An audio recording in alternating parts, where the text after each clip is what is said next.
दो फिगर्स को यहाँ पर कंपेयर करेंगे और कॉन्ग्रुएंस जैसे वर्ड को समझने की कोशिश करते हैं। यहाँ पर देखिए ये भी एक ट्रायंगल है, ये भी एक ट्रायंगल है, और इन दोनों ट्रायंगल्स के जब आप डायमेंशंस पे आप ऑब्जर्व करेंगे तो आप यहाँ पर देखिए इस ट्रायंगल्स के तीनों साइड्स के डायमेंशन सेम है। और जब आप इस ट्रायंगल्स को ऑब्जर्व करो और इस ट्रायंगल्स के जब आप तीनों साइड्स को देखते हैं तो यहाँ पर भी इन तीनों ट्रायंगल्स में से तीनों साइड्स का मेजरमेंट हूबहू वही वैल्यू है जो इस ट्रायंगल का है। थोड़ा आप गौर करो या नोटिस करो कि सर यदि इस ट्रायंगल को उठा के इस ट्रायंगल में अगर रख दिया जाए तो वो दोनों ट्रायंगल एक दूसरे पे कोइंसाइड हो जाएगा। जैसे सपोज मान लो दो चम्मच है और जब आप दोनों चम्मच को आप ऐसे एक के ऊपर एक रख देते हो तो आप दूर से गेस नहीं कर पाते कि उसमें दो चम्मच है या फिर एक चम्मच, क्योंकि वो दोनों एक ही में इस तरह कोइंसाइड हो जाते हैं, अपनी एरिया को इस तरह वो कवर कर लेते हैं, ओवरलैप कर लेते हैं कि एक दूसरे को बिल्कुल कंप्लीटली कवर कर देता है। यहाँ पर भी देखिए इन दोनों फिगर्स को जब आप देखेंगे तो ये 4 सेंटीमीटर, ये भी 4 सेंटीमीटर, यानी मैं इस LM को उठाकर यदि मैं DE में रख दूं तो जाहिर सी बात है इस लाइन के ऊपर बिल्कुल कंप्लीटली ओवरलैप हो जाएगा। और सपोज मैं इस MN को उठा के मैं EF में रख दूं और ये भी 6 सेंटीमीटर है और ये भी 6 सेंटीमीटर है तो ये इस लाइन पे इस तरह कवर हो जाएगा कि जैसे एक दूसरे पे ओवरलैप हो गया हो। और उसी तरह अगर ये LN 7 सेंटीमीटर है और DF भी 7 सेंटीमीटर है और इस लाइन सेगमेंट को उठाकर इस DF में रख दें तो एक दूसरे पे कोइंसाइड हो जाएगा, बिल्कुल एक दूसरे पे कवर कर देगा। यानी आप अगर टोटली इस ट्रायंगल LMN को उठाकर DEF पे अगर रख दें तो इस ट्रायंगल को टोटली अच्छी तरह से ओवरलैप कर देगा। और जब दो फिगर्स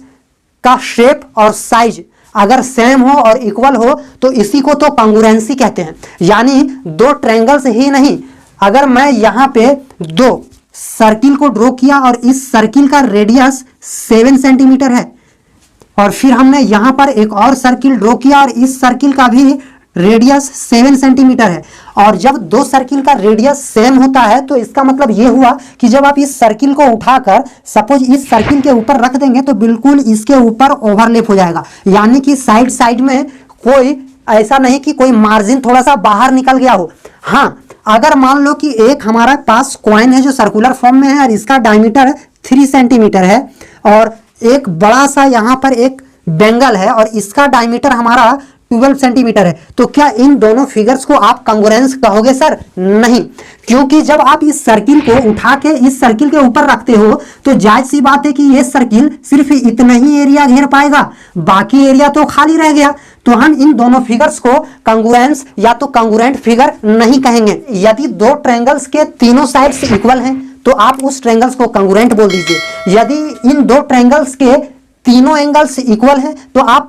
उन दोनों ट्रायंगल्स को कॉन्ग्रुएंट कह सकते हैं। यदि दो ट्रायंगल्स कॉन्ग्रुएंट हो जाए तो उन दोनों ट्रायंगल्स को कॉन्ग्रुएंसी को हम नेमिंग कैसे करेंगे, इस चीज को हम समझते हैं। अब यहाँ पर आप दो फिगर्स को देखिए, इस ट्रायंगल का नाम हमने ABC और इस ट्रायंगल का नाम हमने EFD दिया है। और सपोज आप थोड़ा देर के लिए ये मान लो कि ये दोनों ट्रायंगल कॉन्ग्रुएंट है, और यदि ये दोनों ट्रायंगल कॉन्ग्रुएंट है तो हम कौन से साइड्स को कोरस्पॉन्डिंग मानते हुए इसे इक्वेट करके कॉन्ग्रुएंसी का यहाँ सबूत देंगे। यहाँ पर हमने दो फिगर लिया है और इन दोनों ट्रायंगल्स को हमने दो अलग अलग तरीके से नाम दिया है। जैसे यहाँ पर इस ट्रायंगल का नाम ABC, हमने ABC दिया, और ये वाली जो सिंबल देख रहे हैं ये कॉन्ग्रुएंसी का सिंबल है। जैसे आप कई बार पढ़ते हो तो हमने यहाँ पर इक्वल लिखा, तो इक्वल तो हमने ऐसे वर्ड में लिख दिया, इसे सिंबॉलिक फॉर्म में हम ऐसे दर्शाते हैं। हमने यहाँ पर एडिशन लिखा, एडिशन तो हमने ऐसे यहाँ पर वर्ड में लिख दिया, पर सिंबॉलिक फॉर्म में जब इसे हमें इंडिकेट करना हो तो हम ऐसे साइन से दर्शा देते हैं। पर कॉन्ग्रुएंसी को जब आप वर्ड में लिखते हैं तो हमने ऐसे लिख दिया, पर यही कॉन्ग्रुएंट या कॉन्ग्रुएंस को जब आप सिंबॉलिक फॉर्म में दर्शाओगे तो आपको ऐसे दर्शाना, ये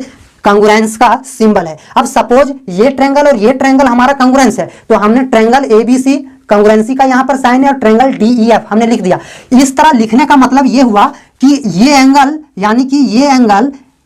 D के इक्वल है, यहाँ पर D है, ये हुआ, यानी ये इस एंगल का कोरिस्पोंडेंस ये एंगल होगा। तो आप लिख सकते हो angle A is equal to angle D। कभी भी आप angle A is equal to angle E, ये नहीं कि सर इस एंगल का कोरिस्पोंडिंग इस एंगल को हम दर्शा दें। जब कभी भी आप किसी भी एंगल्स को कोरिस्पोंडेंस या तो किसी भी साइड को कोरिस्पोंडेंसी का नाम दे रहे हैं तब आपको इस नाम के आधार पर ही सेलेक्ट करना है। अगर इस नाम के आधार पर अगर कॉरेस्पोंडेंसी का सियोरिटीज नहीं देते हैं तो आपका प्रोसेस और आपकी जो प्रोसेस के दौरान राइटिंग का स्ट्रक्चर है ये गलत हो जाएगा। अब यहां पर देखिए, अब ये बी है यानी ई का इक्वल, ये बी इस ई का, तो ये बी हुआ, ये ई हुआ, यानी कि ये एंगल और ये एंगल कॉरेस्पॉन्डिंग होगा, यानी angle B is equal to angle E. अब ये सी है और ये एफ है, यानी कि ये सी और ये एफ, ये सी और ये एफ, ये सी है और ये एफ है, यानी angle C is equal to angle F होगा। इस तरह कॉरेस्पोंडेंसी का आपको पेयर बनाना है।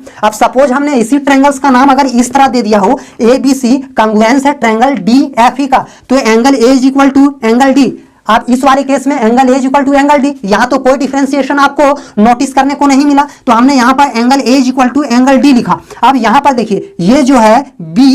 एफ का इक्वल होगा, बी एफ का, ये बी है, हमने इस b को इस f के इक्वल में किया तो angle b is equal to angle f, पर यहां पर angle b is equal to angle e, ये b इस e का इक्वल था, यानी ये वाली एंगल इस ट्रायंगल का इस एंगल का कॉरेस्पोंडेंस था। पर यहां पर जैसे ही नाम में अगर आप कॉरेस्पोंडेंसी का नॉमिनेशन करते हो और नाम में अगर थोड़ी सी बहुत अगर आप चेंजिंग कर देते हो तो आपको कॉरेस्पोंडेंसी का भी आपको ढांचा चेंज कर देना है। अब यहां पर देखिए, जिस तरह b is equal to e इस नाम के आधार पर इस तरह कॉरेस्पोंडेंस बन रहा था, पर यहां पर b is equal to f, यानी कि ये एंगल इस एंगल का कॉरेस्पोंडेंस होगा, ये हमारा इस नाम के आधार पर श्योर किया जाएगा। अब यहां पर देखिए, ये C है तो ये E का इक्वल होगा, angle C is equal to angle E, ये हमारा C है इस E का इक्वल हुआ, पर यहां पर C F का इक्वल था, ये C ये F का इक्वल था, क्योंकि हम यहां पर कॉरेस्पोंडेंसी इस नाम के आधार पर दिए और यहां पर कॉरेस्पोंडेंसी इस नाम के आधार पर दिए। जब कभी भी आप ट्रायंगल के कॉरेस्पोंडेंसी को आप पढ़ते हैं और जब आप उसके नॉमिनेशन को इस तरह लिखकर और फिर उसके कॉरेस्पोंडेंसी को आप नॉमिनेट करना सीख जाते हैं, तो आप